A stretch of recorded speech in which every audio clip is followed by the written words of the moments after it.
Pencils तो हमारे पास बहुत सारे होते हैं और जब रियलिस्टिक या फिर आर्टिस्टिक ड्राइंग हम लोग करने जाते हैं तब तो पता नहीं क्या क्या पेंसिल हम लोग यूज करते हैं। 2B pencil, 4B pencil, 6B pencil, 8B, 10B, charcoal pencil, carbon pencil, mechanical pencil, पता नहीं और क्या क्या।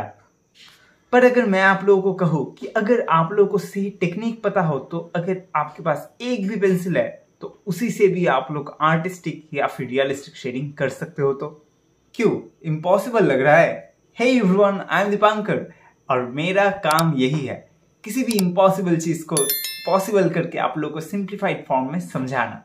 सो चलो आज का वीडियो शुरू करते हैं।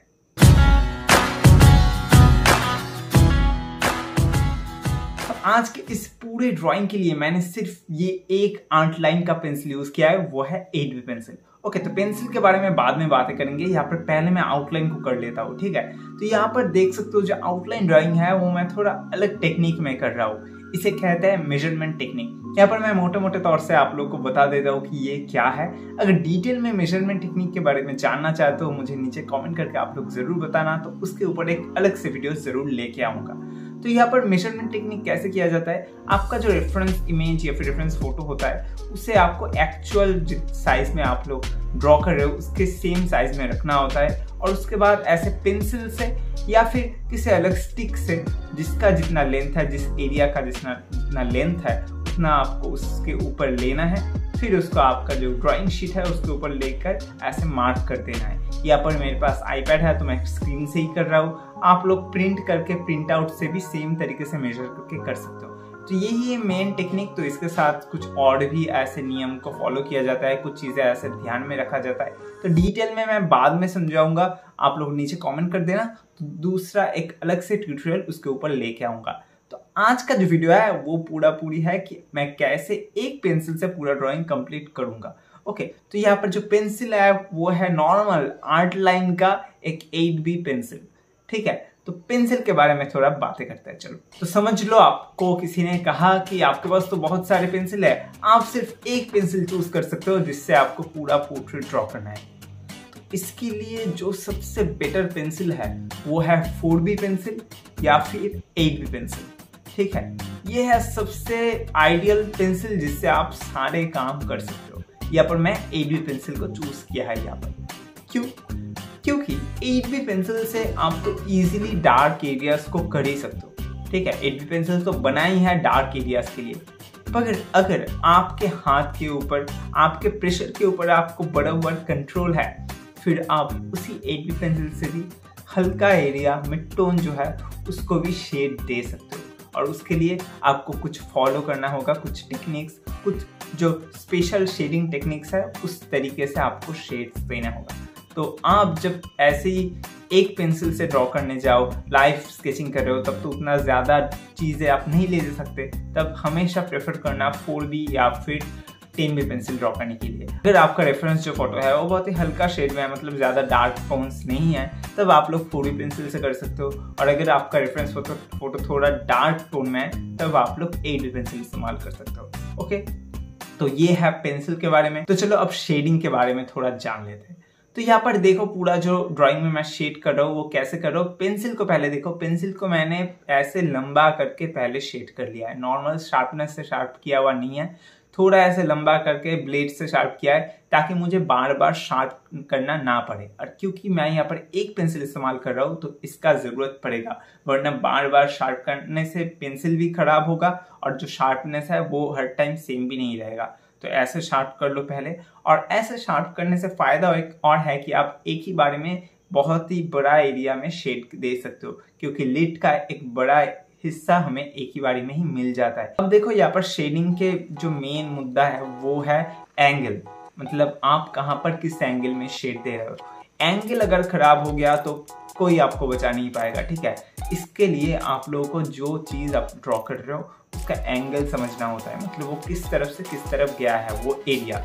समझ लो आप एक ऐसे वॉल ड्रॉ कर रहे हो तो वॉल के ऊपर कोई एरिया किस तरफ से किस तरफ गया है उसका एंगल समझ के सेम एंगल में आपको शेड देना है, ठीक है। यहाँ पर देखो फोरहेड का पोर्शन जो है, यहाँ पर गालों का जो पोर्शन है, फोरहेड का पोर्शन कैसे है, ऐसे लेफ्ट टू राइट मैंने शेड दिया है।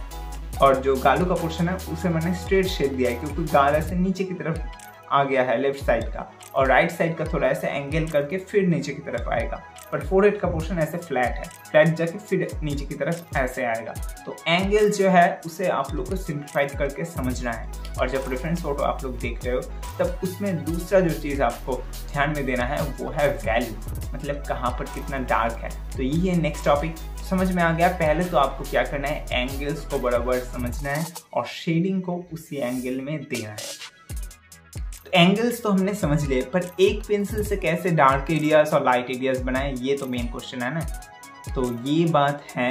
तो मेन जो चीज़ हमें ध्यान में रखना है वो है शेडिंग हमें ग्रेजुअली डार्क करना है। मतलब पहले बहुत ही हल्का होगा, धीरे धीरे धीरे धीरे वो डार्क की तरफ जाएगा। एक ही बारी में जो डार्क एरिया है उसे पहले ही डार्क नहीं कर देना है। पूरा ड्राइंग में सबसे हल्का शेड से शुरू करो। पूरा मतलब अगर आप यहाँ पर बालों का पोर्शन में ड्रॉ कर रहे हो, ठीक है, और यहाँ पर जो फोरहेड का पोर्शन है वहाँ पर शेड कर रहे हो, ये दोनों पोर्शन में जनरली बालों का पोर्शन ही सबसे डार्क होगा। पर आप क्या करो, फोरहेड के पोर्शन में सबसे जो लाइटेस्ट पोर्शन है उसका जितना शेडिंग टोन है, उसका जो वैल्यू है उस वैल्यू से शुरू करो। मतलब पहले बहुत ही हल्के शेड में दो, उसके बाद उससे थोड़ा जो डार्क टोन है उसको लेकर फिर उसके ऊपर से फिर से शेड दो। जो एरिया हाईलाइटेड रहेगा, मतलब कम डार्क है, उसे छोड़ दो, और जो ज़्यादा डार्क है उसके ऊपर सेकेंड लेयर दे दो। फिर उसके बाद फिर थर्ड लेयर में उससे भी ज़्यादा जो डार्क एरिया है सिर्फ उसी एरिया में सेम पेंसिल से शेड करो। तो सेम पेंसिल से ही आप 3 बार लेयर देके 3 अलग टोन ला सकते हो 3 अलग एरिया में।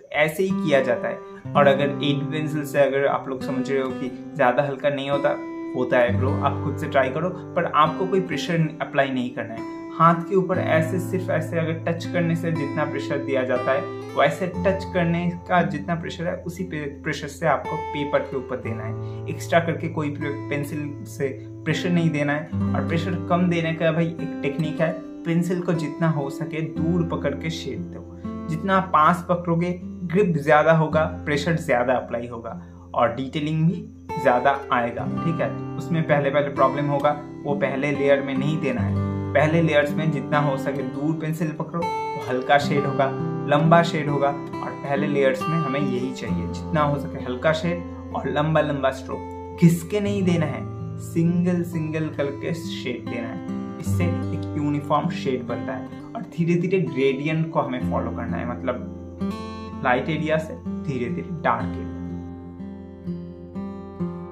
रियलिस्टिक शेडिंग का बात अलग है, पर अगर आप आर्टिस्टिक वे में शेडिंग कर रहे हो तब डार्क एरियाज को अगर पीच ब्लैक ना करो तो भी चलेगा।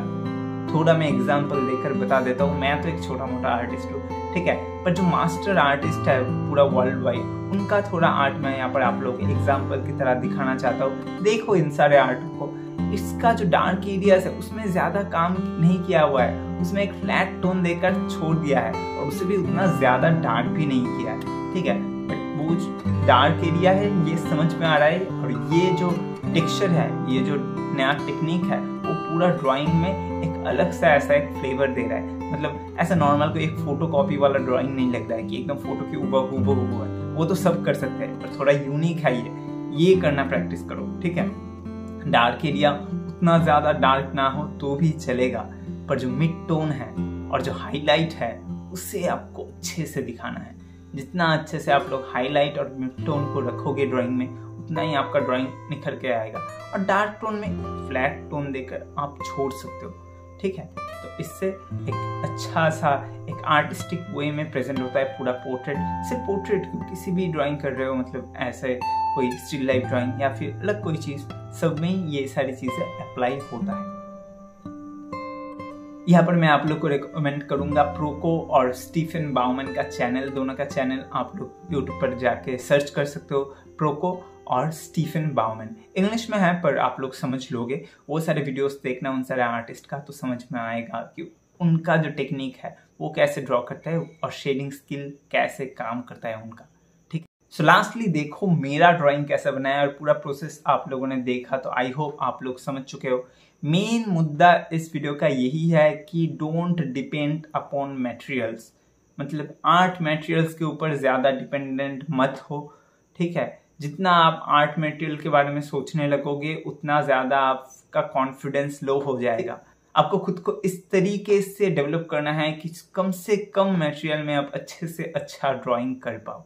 ठीक है, तो कोई भी पेंसिल दे दो, एक नॉर्मल HB, अप्सरा का पेंसिल, नटराज पेंसिल, उससे भी आप अच्छे से शेडिंग दे पा रहे हो, ऐसे खुद को बना लो। तो क्या होगा, अगर आपको प्रीमियम क्वालिटी का आर्ट मटेरियल दिया जाएगा तो उससे तो कमाल ही कर दोगे आप लोग। ठीक है, तो ऐसे खुद को बनाओ तो इन फ्यूचर लॉन्ग रन में आपका हेल्प होगा। ओके, और इसके साथ साथ अगर मेरा ये वीडियो आप लोगों को पसंद आया तो प्लीज़ वीडियो को लाइक करना, और मुझे अगर फॉलो करना चाहते हो, मेरा इंस्टाग्राम अकाउंट है artistic.dipankar, वहाँ पर जाके मुझे फॉलो कर सकते हो, मुझे पर्सनली इनबॉक्स कर सकते हो, वहाँ पर बातें होगा। So for now I am Deep signing off. अगर आप लोग लूमिस मेथड के बारे में और भी ज़्यादा जानना चाहते हो तो मेरा लूमिस मेथड प्लेलिस्ट ज़रूर चेकआउट करना, वहाँ पर बहुत सारी वीडियोस है लूमिस मेथड का आप लोगों को सिखाने के लिए स्पेशली मैंने बनाया है। सो इस वीडियो को यहाँ पर ही रैप अप करते हैं, मिलता है किसी और वीडियो में। तब तक के लिए always do artistic and be artistic.